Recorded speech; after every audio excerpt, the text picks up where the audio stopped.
Bonjour, c'est Nabil. Bienvenue encore une fois sur ma chaîne YouTube. Donc aujourd'hui, on va travailler sur un tutoriel très basique.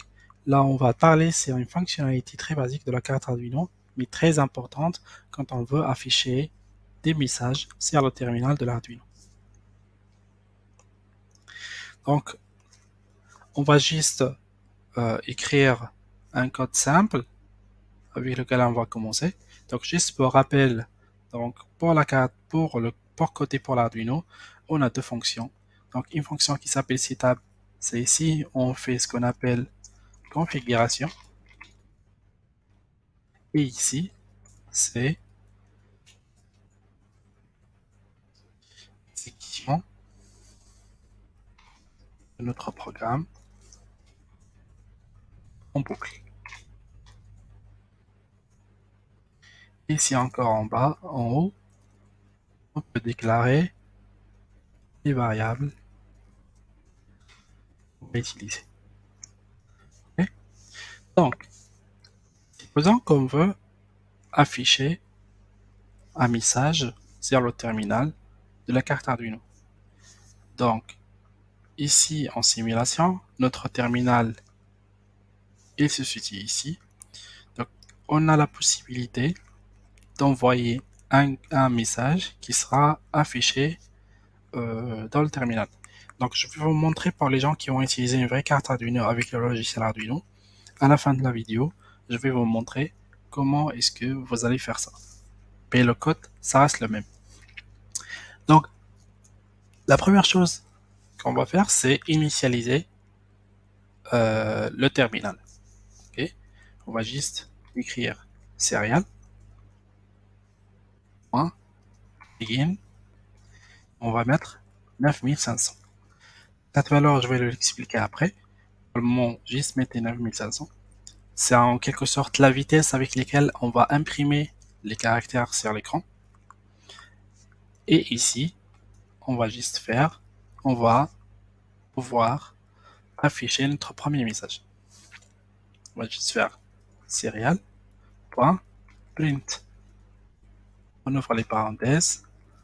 Et à l'intérieur des parenthèses, on fait du guillemot comme ça. Et donc, à l'intérieur, on peut faire n'importe quel message qu'on veut. Donc, on va faire hello world. Okay? Et ça, donc, on sait que ce code, il est à l'intérieur des loops. Donc, ça va se répéter à l'infini. Donc, normalement, elle va imprimer hello world plusieurs fois.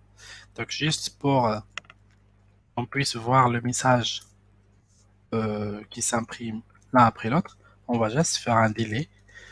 Si vous avez suivi mes dernières vidéos, vous avez maintenant, ça sert à quoi la fonction délai. Donc délai 1000, on va juste attendre une seconde avant de répéter et d'imprimer l'award et encore et encore. Okay? Donc on va juste lancer la simulation. Et là, vous allez voir l'award. Donc ça va se répéter à l'infini tant qu'on n'arrête pas le programme. Donc normalement, on va le voir comme ça.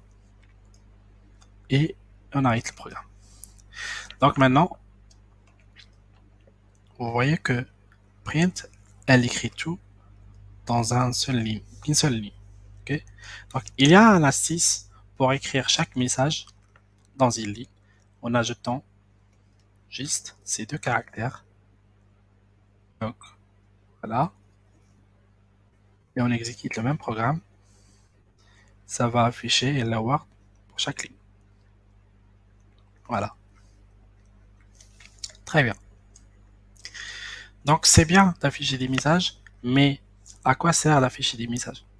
Donc parfois, on utilise des variables dans le code, comme ce qu'on avait utilisé dans les dernières vidéos.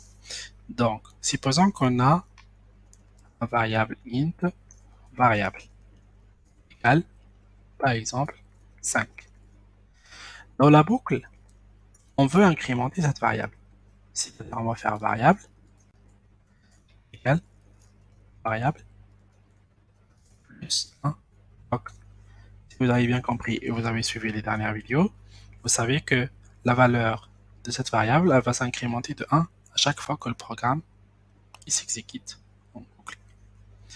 Donc, supposons qu'on veut afficher hello world, et ensuite, on va afficher ensuite serial.print. Si on veut afficher la valeur de cette variable, il suffit juste d'écrire son nom, sans guillemets, variable.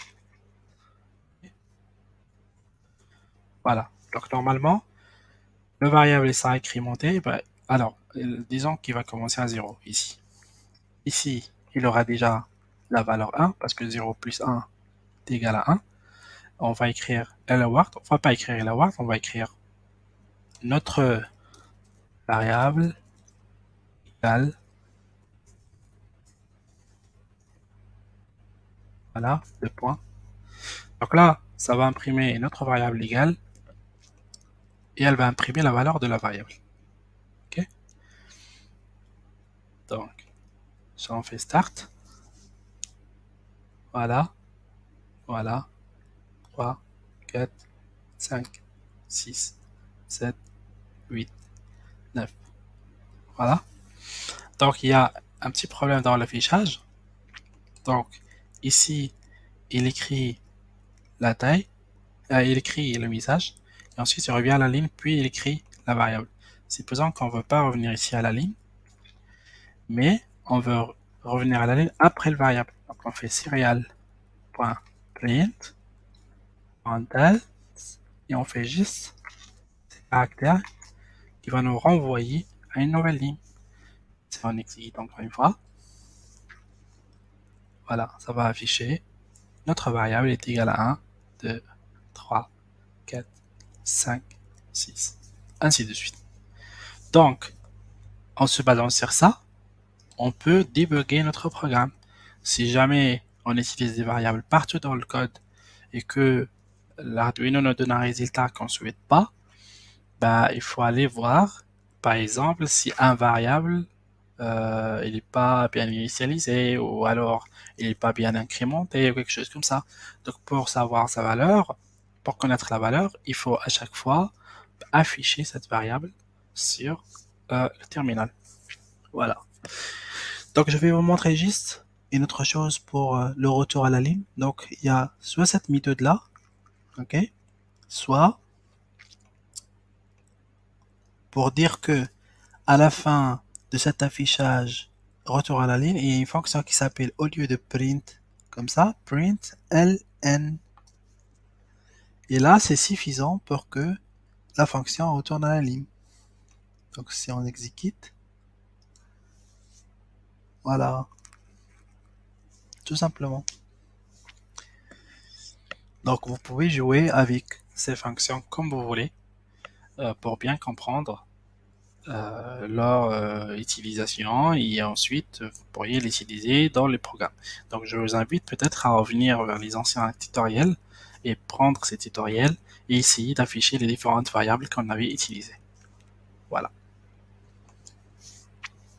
Donc pour les gens qui utilisent une vraie carte électronique avec notre logiciel Arduino, quand vous écrivez le code et que vous téléchargez, vous installez le code dans la carte. Donc on avait déjà expliqué ça dans les premières vidéos. Et quand la carte est en train de tourner, il suffit juste d'appuyer sur Serial Monitor et il va afficher une fenêtre qui ressemble à celle-là. Donc ici, il y a un problème parce que j'ai pas de carte électronique, j'ai pas de carte Arduino qui est branchée à mon PC, mais normalement quand vous le branchez, il y a ici le port que vous trouvez et vous le configurez comme ce qu'on avait fait sur la première vidéo. Donc si jamais vous avez un problème de faire ça, vous retournez dans les premières vidéos, je crois le deuxième ou le troisième, et c'est bien expliqué comment est-ce qu'on utilise une vraie carte Arduino avec notre logiciel Arduino. Voilà. J'espère que cette vidéo vous sera utile et à la prochaine vidéo. Et n'oubliez pas, abonnez-vous pour recevoir les prochaines vidéos.